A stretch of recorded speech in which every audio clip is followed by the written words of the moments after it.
예, 할렐루야. 예, 구정 명절 계속 진행되고 있죠. 내일까지 쉬는 날인데, 여러분, 어제는 원래는 설은 어제예요. 여러분들은 어떻게 잘 지내셨는지. 여러분, 혼설족이라고 하는 용어가 있더라고요. 그러니까 이제 혼자서 설날을 보내는 사람들을 일컫는 거예요.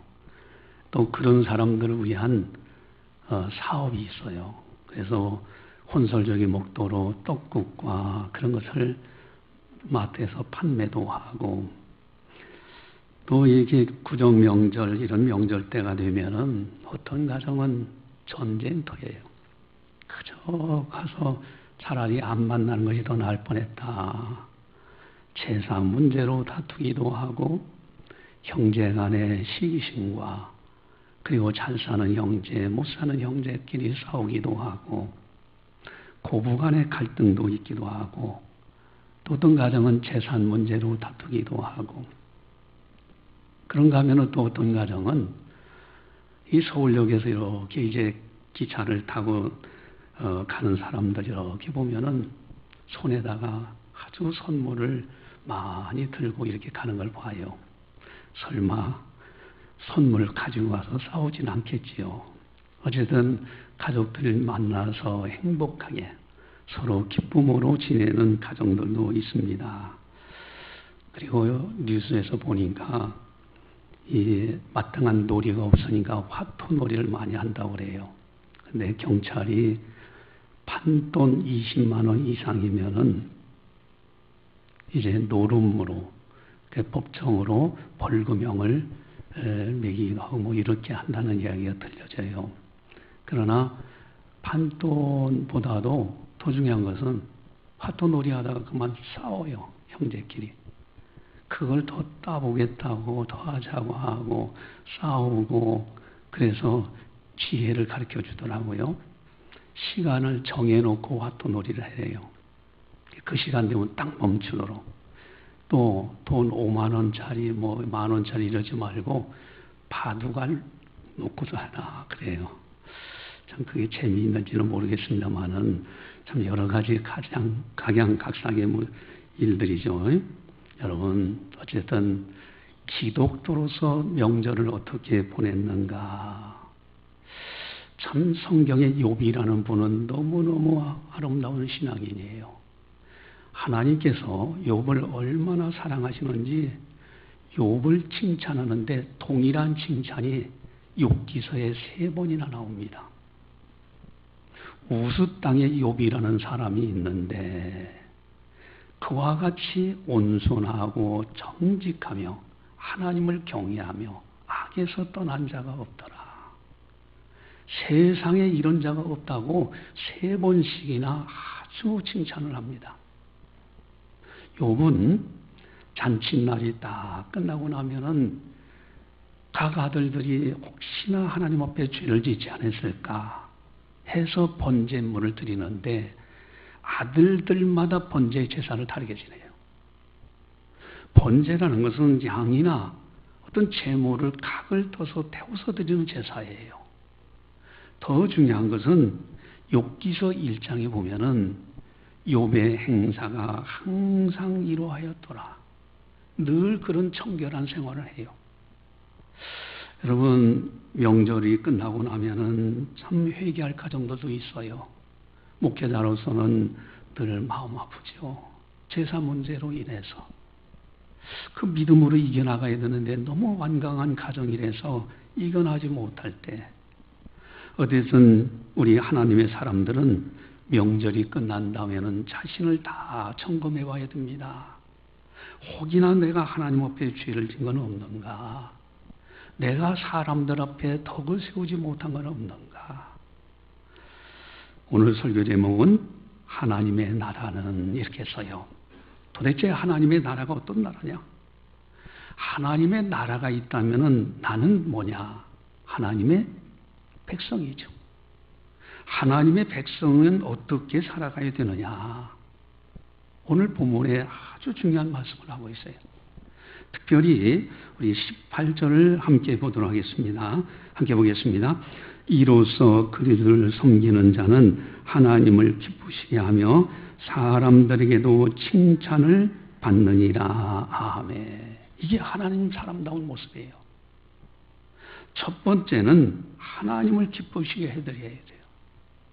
명절 다 누구나 다 명절을 지낸다고 하는데 어떤 사람은 하나님의 슬픔이 되어지고 어떤 사람은 하나님의 기쁨이 된다. 우리는 하나님을 기쁘시게 하는 사람이 돼야 돼요. 또 하나는 사람들에게도 칭찬을 받느니라. 여러분, 하나님 앞에 고르반 드림바만 되는 것이 아니라 사람들에게도 칭찬받는 명절이 돼야 돼요. 과연 나는 어떻게 명절을 보냈는가? 나는 이후로 내 삶을 어떻게 살아가고 있는가? 어떻게 살아갈 것이냐? 하나님께 기쁨을 드리며 살아가는 사람일까? 아니면은 하나님 마음에 아픔을 주는 사람이 될까? 어떻게 하면은 다른 사람들로부터 칭찬받는 삶을 살아갈 수 있을까? 아니면은 다른 사람들에게 마음에 근심을 주는 사람이 되진 않을까? 이 비결이 도대체 어떻게 하면 좋을까? 오늘 17절에 보면은 그 비결이 나옵니다. 우리 17절을 같이 함께 보겠습니다.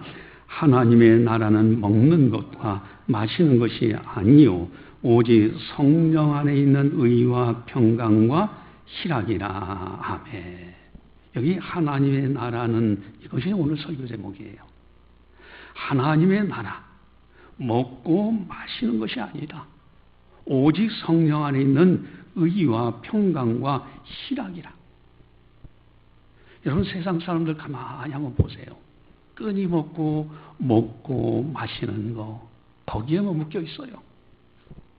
기독교라면은 먹고 마시는 것 어떤 관계 속에서 행해야 되느냐? 하나님 백성다운 아름다운 삶에서 먹고 마시는 것은 어떻게 해야 되느냐? 두 종류의 사람들이 있어요. 한 종류의 사람들은 금욕주의자들입니다. 안식교 이단들, 특별히 돼지고기 안 먹고 비늘 없는 생선을 안 먹고 그렇게 하잖아요. 제 고향에 저는 충남 공주인데 그 공주 시골 마을에 어느 날 가보니까 나보다 한 2년 정도 나이가 많은 형팔 되는 분이 계셨어요. 근데 안식교 이단이래요. 그러니까 이 사람은 채식주의자예요. 그리고 또 이제 몇 년 후에 또 이제 시골 고향에 가봤더니 어느 날 그 사람이 세상을 떠난 거예요. 근데 소문이 있어요. 안식교 교회 나간다고 고기 안 먹고 그러더니 영양실조로 죽은 겁니다. 시골 사람들이 뭐 생각이 깊습니까? 어쨌든 그런 소문이 있더라고요. 여러분, 사인이야 뭐 어떻게 됐는지 알지 못하지만은 기독교는 금욕주의가 아닙니다. 물론 때에 따라서는 금식 기도할 때가 있어요. 이건 금욕주의하고는 달라요. 또 이 먹고 마시는 문제 앞에서 향락주의자들이 있어요. 그저 즐겁게 즐기자 해서 가서 맛집이라는 맛집은 다 찾아다닙니다. 물론 맛집 찾아다닌다고 해서 그 죄가 되는 건 아니에요. 그러나 거기에 얽매여 있다면 문제가 돼요. 외국에 나가는데 무엇을 먹어보려고 나가는 사람들이 있어요. 그저 미식가가 되어가지고 그저 먹는 것이라면은 아주 탐욕적으로 술과 담배도 마찬가지예요. 향락주의에 빠져 있는 사람들이 있어요. 여러분, 하나님 나라 백성이 기울을 기울여야 될 아주 중요한 말씀이 있습니다. 그것은 15절에서 16절인데 우리 함께 같이 한번 보겠습니다. 만일 음식으로 말미암아 네 형제가 근심하게 되면 이는 내가 사랑으로 행하지 아니함이라. 그리스도께서 대신하여 죽으신 형제를 네 음식으로 망하게 하지 말라. 아멘. 여러분, 그리스도께서 대신하여 죽으신 형제를 네 음식으로 망하게 하지 말라. 또 16절 같이 봅니다. 그러므로 너희의 선한 것이 비방을 받지 않게 하라. 여러분, 음식으로 성도, 구원받은 형제를 망하게 하는 경우도 있어요. 어떤 음식을 먹어야 거룩해집니다. 어떤 음식을 먹지 않으면 그렇지 않습니다. 어떤 음식을 먹고 절제해야 천국에 들어갑니다. 이거 다 이단들이에요. 예수 그리스도 위에 다른 것은 구원받을 길이 없는 거예요. 거기에 한 가지씩 첨가하는 것이 이단입니다. 오직 예수예요. 음식으로 형제를 망하게 하지 말라. 또 20절 우리 같이 함께 보겠습니다. 음식으로 말미암아 하나님의 사업을 무너지게 하지 말라. 만물이 다 깨끗하되 거리낌으로 먹는 사람에게는 악한 것이라. 아멘. 음식으로 말미암아 하나님의 사업을 무너지게 하지 말라. 하나님의 계획, 하나님의 일, 예수 그리스도를 통해서 만백성을 구원하시는 하나님의 사업, 음식으로 인해서 그것이 무너지지 않게 하라. 여러분, 그 당시에 고기는 다 우상의 제단에 올라갔다 내려온 것을 시장에서 파는 거예요. 그러니 고기 맛을 보려면 고기를 사면은 다 시장에 가서 우상에 올렸던 그것을 사다가 먹습니다. 이것을 먹어야 됩니까? 말아야 됩니까? 이런 문제가 닥치는 거예요. 바울 사도는 분명하게 말합니다. 누가 얘기하지 않거든 이게 우상에 올려졌던 거냐, 제사상에 올려졌던 음식이냐, 그 묻지 말고 하나님 앞에 감사 기도하고 맛있게 먹으라는 거예요. 만물은 다 깨끗하다고 했어요. 하나님이 지으신 것이 사람들이 갖다가 제사상에 올려놨다고 해서 그게 더러워진 건 아닙니다. 다만 저걸 먹어서는 안 되는데 하는 사람이 있어. 아직 양심이 담대하지 못해. 근데 갖다 그 사람한테 얘기해 줍니다. 저거 제사상에 올려놨던 것인데 하면서 음식을 주면요, 그 사람이 죄 짓지 않도록 먹지 말라는 거예요. 이것이 오늘 20절에 하신 말씀이요. 만물이 다 깨끗하되 거리낌으로 먹는 사람에게는 악한 것이라고 그랬어요. 우리 신앙인들은 자유합니다. 그러나 믿음이 연약한 사람들, 이 음식으로 인해서 하나님의 사업이 무너지지 않게 하라. 여러분, 우리들은요, 음식이라는 건 하나님이 주신 거예요. 너무너무 감사한 겁니다. 여러분, 하나님 앞에 정말 먹을 거리 주신 하나님께 너무너무 감사한 거예요. 또 먹을 수 있다는 자체만 해도 엄청나게 감사해요. 여러분, 몸이 아프면요, 아무리 좋은 음식 딱 놓고서도요, 그거 그림의 떡입니다. 먹을 수 있다는 그 자체만 해도 엄청난 거예요. 그러니 우리가 성화를 보면은 할아버지 한 분이 빵 한 조각 놓고 손을 모으고 감사 기도를 드리죠. 정말 신앙인만이 할 수 있는 거예요. 세상 사람들은 진수성찬 차려놔야 감사하다고 생각해요. 그러나 우리 믿음의 사람들은 빵 한 조각 놓고도, 여러분, 감이라든가 얼마나 아름답습니까? 사과, 배, 고추 다 얼마나 아름다워요. 그 하나하나 열매들 하나님이 주신 거예요. 버릴 것이 하나도 없어요. 너무너무 감사합니다. 하나님의 백성들은 하나님 앞에 감사하면서 그 음식을 먹을 줄 알고, 그리고 다른 사람들에게는 덕을 세우면서 먹을 줄 알아야 돼요. 우리 14절부터 16절까지 다시 한번 보도록 하겠습니다. 내가 주 예수 안에서 알고 확신하노니 무엇이든지 스스로 속된 것이 없으되 다만 속되게 여기는 그 사람에게는 속되니라. 만일 음식으로 말미암아 네 형제가 근심하게 되면 이는 내가 사랑으로 행하지 아니함이라. 그리스도께서 대신하여 죽으신 형제를 네 음식으로 망하게 하지 말라. 그러므로 너희의 선한 것이 비방을 받지 않게 하라. 아멘.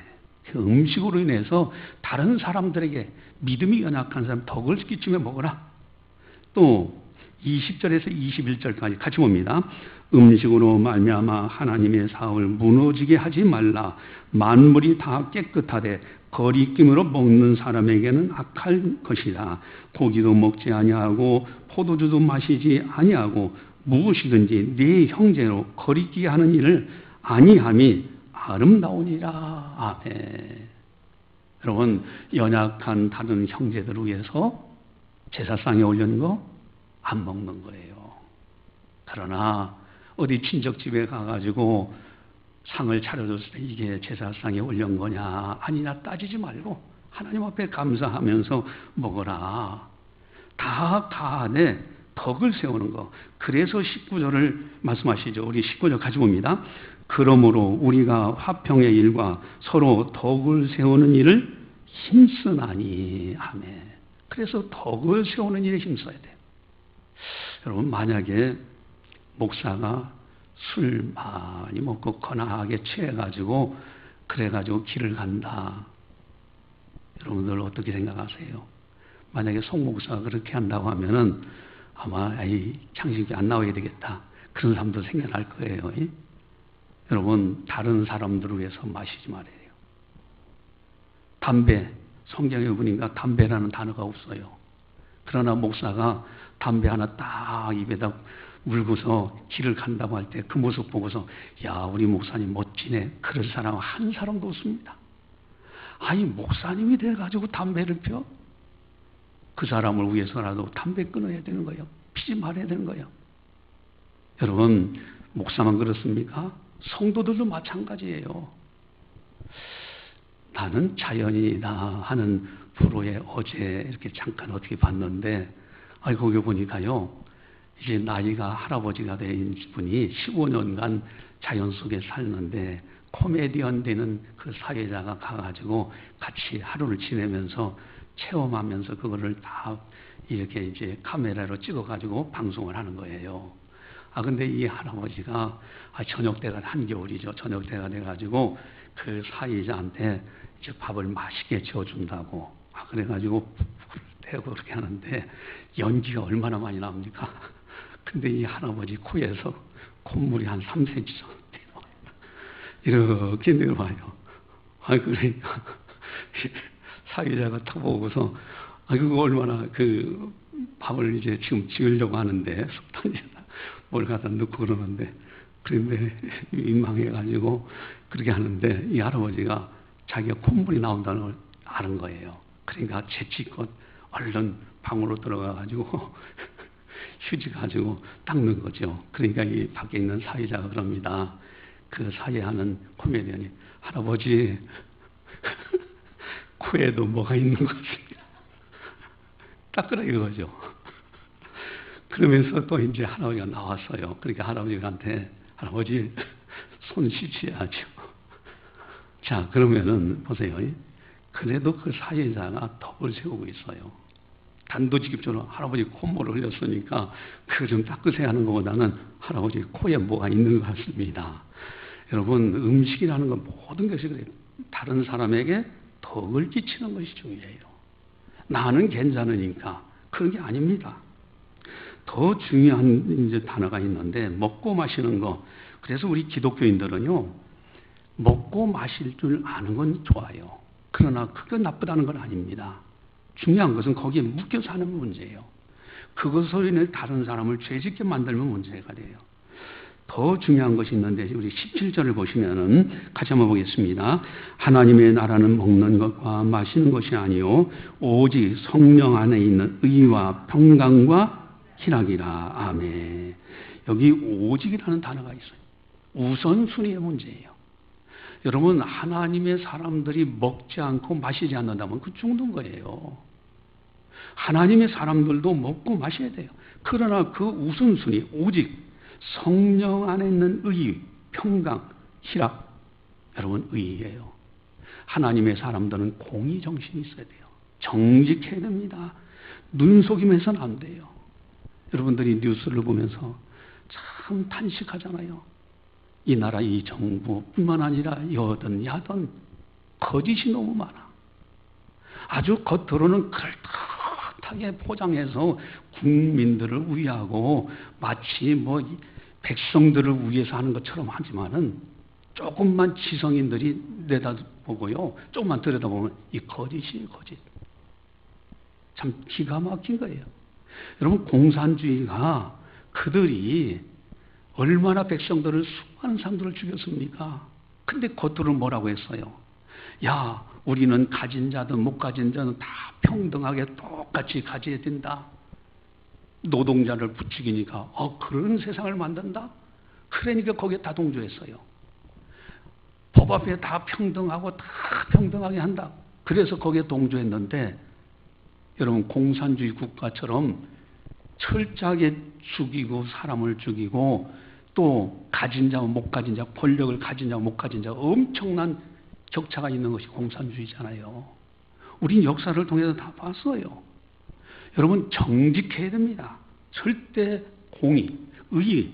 하나님의 나라는 성령 안에 있는 의의 의. 정직한 거예요. 또한 둘째는 성령 안에 있는 평강입니다. 성령께서 내 마음에 물밀어 주시는 하늘의 평강이에요. 이 평화.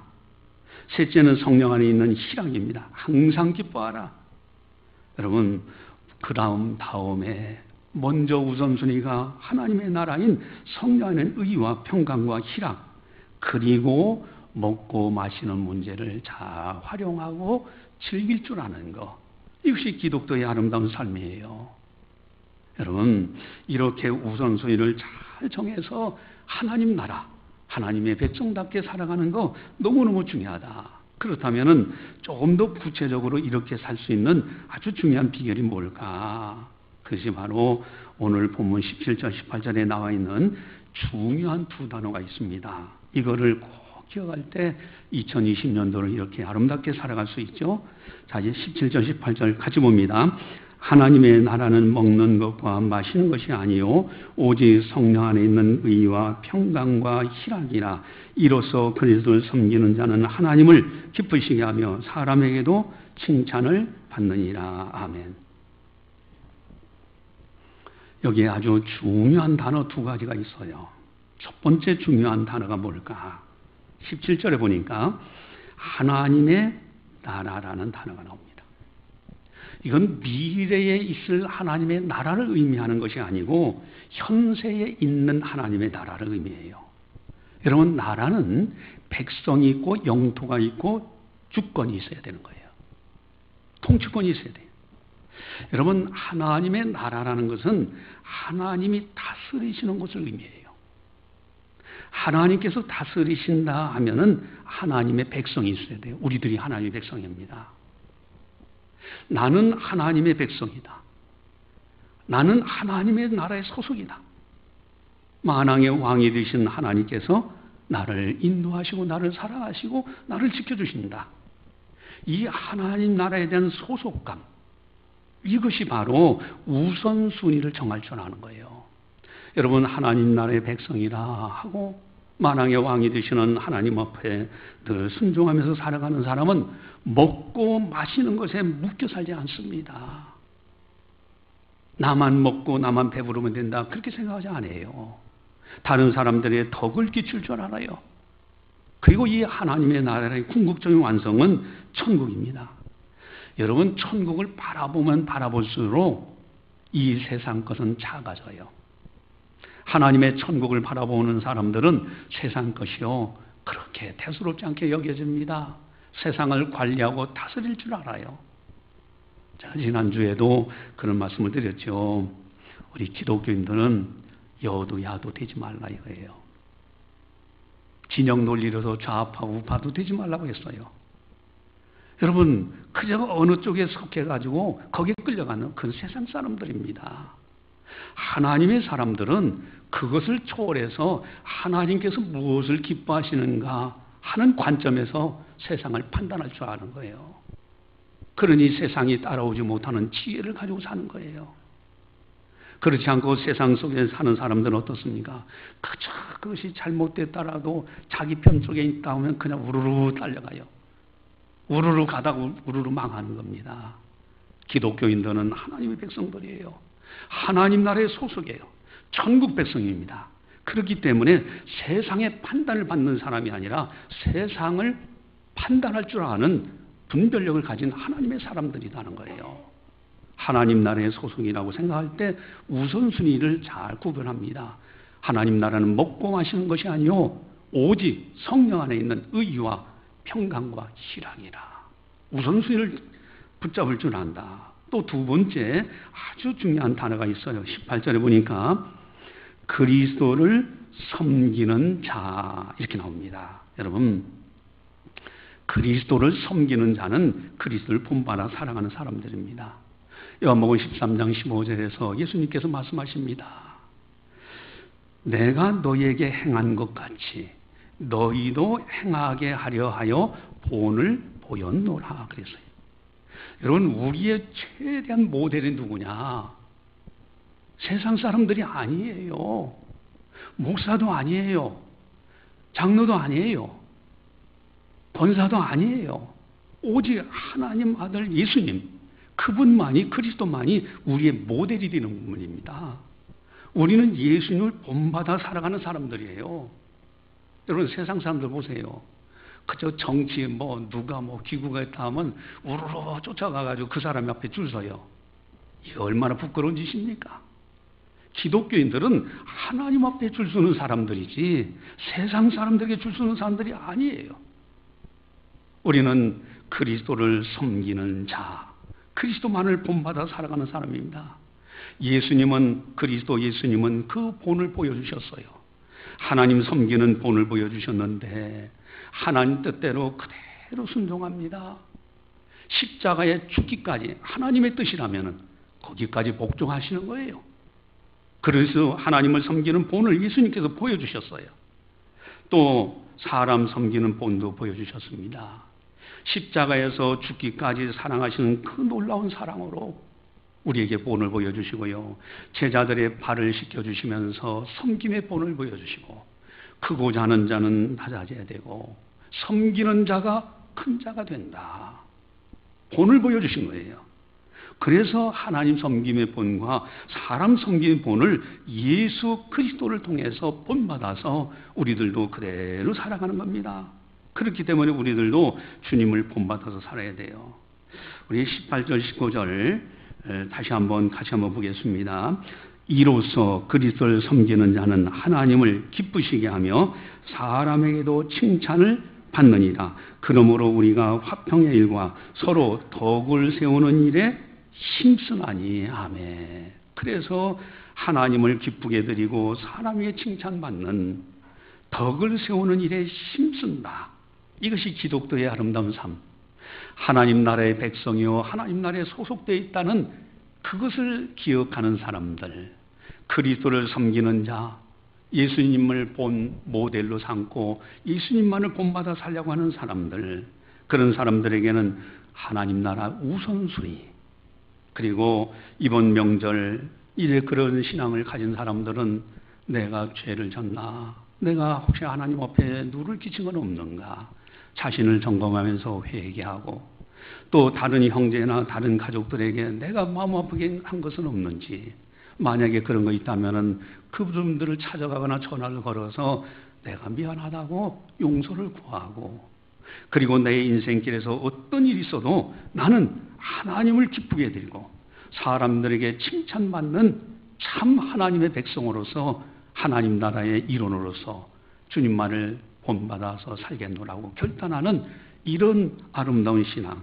들을 때 욥과 같이 하나님께서 기뻐하시는 그와 같이 온유하고 정직하며 하나님을 경외하며 악에서 떠난 자가 세상에 없느니라, 이런 칭찬을 받는다 하는 겁니다. 할렐루야.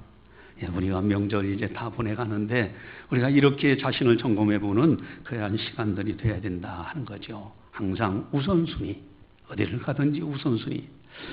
여러분, 영국의 화가 윌리엄 헌트에 관한 이야기가 있죠. 그분이 아주 유명한 화가예요. 이제 하루는 학생들을 데리고 그림을 그리러 갑니다. 석양에 태양이 촥 넘어갈 때 황금색으로 온 세상이 쫙 아름답게 펼쳐지잖아요. 그 학생들 보고 그리라고 했어요.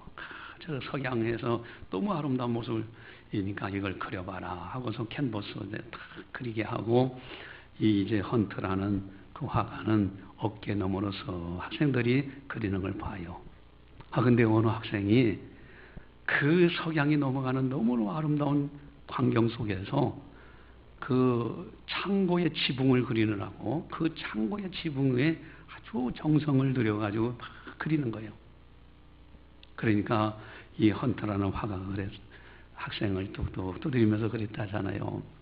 학생, 자네가 그 지붕 위를 세밀하게 그리다가 저 아름다운 태양이 다 넘어가고 나면 어떻게 그릴 거냐. 여러분, 거기서 무슨 말씀하시는 겁니까? 우선순위의 문제예요. 버스 지난 다음에 뭐죠? 손 들으면 소용없잖아요.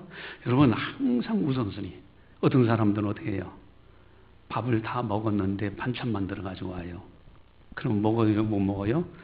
여러분, 우선순위라는 게 굉장히 중요한 거예요. 우리 기독교인들은 오직 성령 안에서 의와 평강과 희락, 먹고 마시는 것이 하나님의 나라가 아니다. 이것을 알고 항상 하나님의 백성답게 아름답게 살아가자 하는 겁니다. 기도하시겠습니다. 사랑의 하나님 아버지, 감사합니다. 저희들을 사랑해 주시고 오늘도 거룩한 영광의 날, 영광의 전에 나와서 성령께서 교회에게 하시는 말씀을 듣게 하심을 감사를 드리옵나이다. 지금 이제 구정 연휴를 보내고 있는데 어제는 설날로 보냈습니다. 참으로 바울 사도는 하나님을 기쁘게 해드리고 이웃 사람들에게 칭찬받는 삶을 말씀하셨는데, 과연 우리들은 어떻게 지내고 있고 지냈는지, 하나님 앞에 혹시 죄를 지은 건 없는지, 하나님 앞에 누를 끼친 것은 없는지, 또한 사람들에게 칭찬받기는커녕 사람들 마음에 또 상처를 주거나 또 이렇게 잘못한 것은 없는지, 아버지 하나님, 오늘 이제 자신을 점검하면서 회개할 것은 회개하고 다른 사람에게 용서를 구할 것은 용서를 구하고, 또 앞으로 2020년도를 나는 어떤 일이 있어도 하나님을 기쁘게 드리고 사람들에게는 칭찬받는 참된 삶을 살겠노라고 결단하는 아름다운 성도들 다 되게 하여 주시옵소서. 이를 위해서는 무엇보다도 먹고 마시는 것이 아니라 의와 평강과 희락, 성령 안에 있는 이 놀라운 것을 제일 우선할 수 있는 우리 기독徒로서의 바른 삶을 살아갈 수 있도록 인도하여 주시옵소서. 또한 하나님의 나라, 하나님의 나라의 백성이라는 것을 알고 천국 백성이라는 것을 알고 오직 나의 왕 되시는 예수님만 바라보면서 주님을 본받아서 그리스도를 섬기는 자로서 참된 신앙의 길을 꿋꿋하게 걸어갈 수 있는 아름다운 성도들 다 되게 하여 주시옵소서. 감사하고 예수님의 이름으로 기도드리옵나이다. 아멘.